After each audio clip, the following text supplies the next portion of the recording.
Isang mapagpalang araw po ng linggo, unang linggo sa panahon ng Adbyento sa taong ito. Sinisimulan ang panibagong liturgical year in the liturgical calendar of the Church. Kaya binabati ko po ang lahat ng mga may kaarawan ngayon pong December 3, first Sunday. At dito po sa National Shrine San Antonio de Padua, nagkakaroon po ng blessing sa mga may kaarawan. Kaya sa lahat ng mga may birthdays, happy birthday po. Siyempre po, sino ba naman ang makakalimot, ano? Hindi pwedeng hindi babatiin ang aming minamahal na si Madam Ethel Relova na talaga namang walang sawang tumutulong din po sa amin. Happy birthday, Madam Ethel! May you have many more happy birthdays to come and we are all praying for you and your family. May God bless you all the more.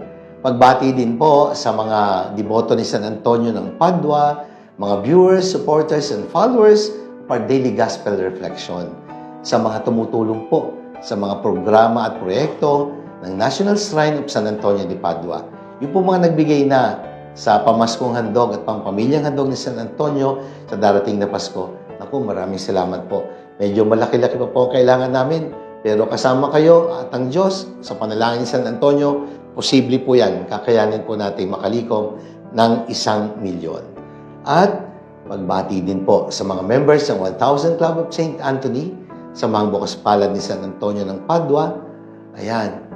Sana po, saan man kayo naroroon, nasa ligtas kayong kalagayan. At welcome po sa ating Daily Gospel Reflection. Sama-sama nating pagnilayan ang mga salita ng Diyos mula sa mabuting balita sa linggong ito.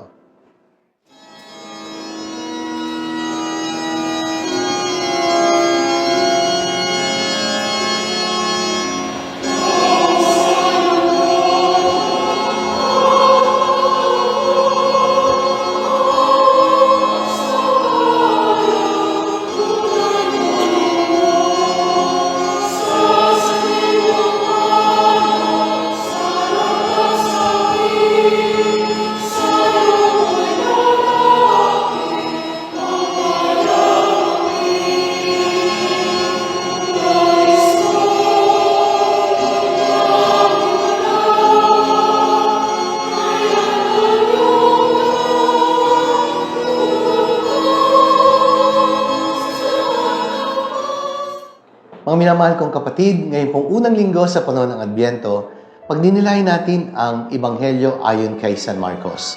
Mula po ito sa 13 kabanata, mga talata 33 hanggang 37. Ang pamagat po ng ating pagninilay ay nagsasabing, huwag patulog-tulog, maging handa at palaging gising. Hoy, gising! Yan po ang mensaheng ipinararating. Sa loob po ng isang simbahan, meron pong maglola na sumimba at habang nasa loob ng simbahan ay pinagsabihan po ng lola ang kanyang apo. Apo, dapat sa loob ng simbahan, tahimik ha? Huwag makulit, huwag pasaway, huwag mag-iingay. Tandaan mo yan ha? Opo, lola, sabi ng apo. Tatandaan ko po yan na kapag magsisimba, dapat tahimik, hindi maingay, hindi pasaway. Tatahimik po ako, lola. Oo, mabuti naman apo at alam mo ang iyong gagawin. Alam mo ba, apo, kung bakit sa loob ng simbahan kailangang tahimik? Hindi po makasagot ang apo.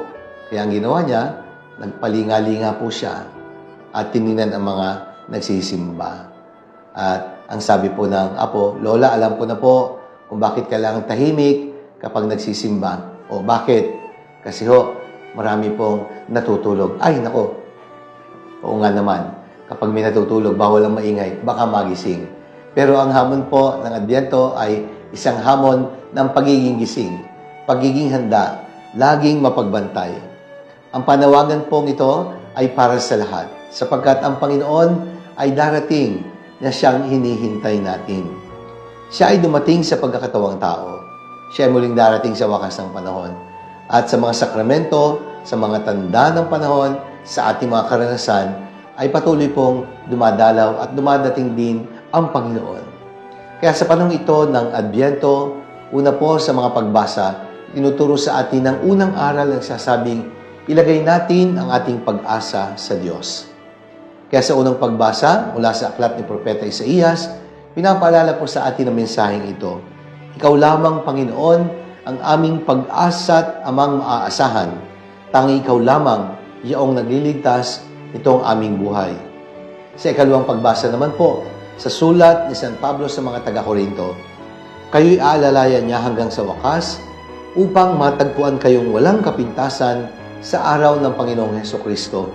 Tapat ang Diyos na tumawag sa inyo upang kayo ay makipag-isa sa Kanyang anak na si Hesukristo ating Panginoon. Kaya andun po yung pag-asa na tayo aalalayan ng Diyos hanggang sa pagdating ng wakas ng panahon. Sikapin nating maging malinis ang buhay, walang kapintasan, upang maging karapat-dapat tayo sa pag-asang hatid sa pagharap natin sa Panginoon. Pangalawa, maghintay habang ginagawa ang mabuti at tama. Kaya nga po sa ating ebanghelyo sa linggong ito, napakaganda ng sinabi ni San Marcos na sumulat ng mabuting balita. Pinababahala ang kanyang tahanan sa mga alipin na binigyan ng kanya-kanyang gawain at iniutusan ang bantay pinto na palaging maging handa sa kanyang pagdating. Iniutusan, binibigyan ng pananagutan, binibigyan ng responsibilidad, naghihintay habang ginagawa kung ano ang mabuti at tama ayon sa inaasahan ng Panginoong darating. Hindi po ito yung passive kind of waiting na tayo ay maghihintay na lang at wala tayong ibang gagawin. Waiting and speculating, hindi po yan ang inaasahan ng Panginoon. Waiting while doing God's will and performing the task and responsibilities entrusted to our care. Yun po ang uri ng paghahanda na inaasahan sa atin. Ginagawa kung ano ang mabuti at tama. Aktibong paghihintay habang inihanda ang sarili sa pagdating ng Panginoong hinihintay. Kaya nga po, gagamitin ko po yung salitang wait. W-A-I-T. Wait. W stands for wait and hope with joyful anticipation. Pangalawa, always do the will of God as you are waiting for His coming. I, intensify your prayer life.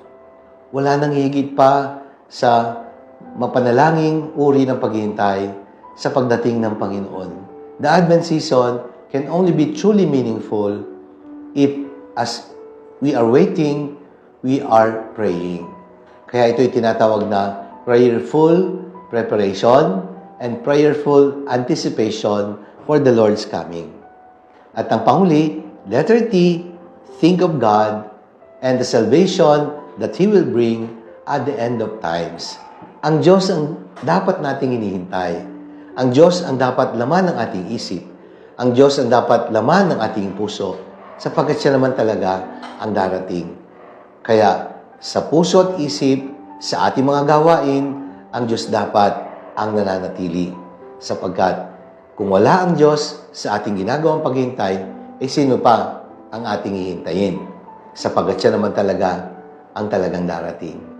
Kaya mga kapatid, sa panahon ng Adbyento, pinasisimulan natin ang panahon ng paghihintay, huwag patulog-tulog, maging handa, at palaging maging gising.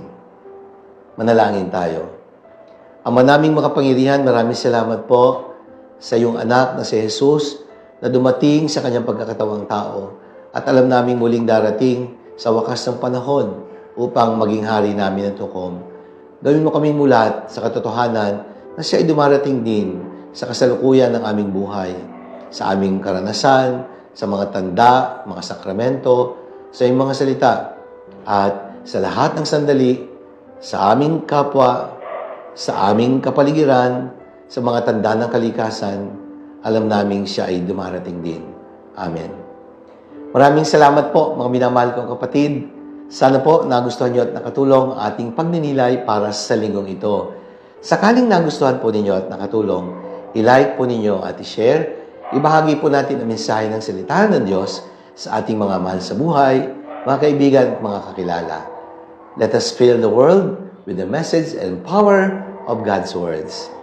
Mga kapatid, patuloy po ang aming panawagan. Sana po, suportahan po ninyo ang aming proyekto, Pampamilyang Handog ni San Antonio sa darating na Pasko. 1,000 pamilyang mahirap ang pagkakalooban ng regalo. Ito po ay mga medianoche packages, 1,000 bags of grocery items for medianoche para sa 1,000 mahirap na pamilya. Hindi man po ito solusyon sa problema ng kahirapan, makapagbibigay naman po tayo ng saya at pag-asa sa mga pamilyang pagbibigyan. Sa ngayon po ay halos umabot na ng 400,000 ang aming nalilikom sa proyektong ito. Malaki pa po ang kulang, kaya patuloy pa po ang aming panawagan. Sa mga nagbigay na anumang halaga, maraming salamat po. Hindi po namin magagawa ito kung wala ang inyong tulong. Sa mga nagnanais pang tumulong, naku, kami po ay lubos na magpapasalamat. And we would gladly appreciate and acknowledge anuman pong halaga na inyong itutulong sa proyektong ito. Ang Diyos na po ang bahalang gumanti sa inyong kabutihan at kagandahang loob. Muli po, maraming salamat at pagpalain kayo ng makapangyarihan Diyos, Ama, ng Anak, ng Espiritu Santo. Amen.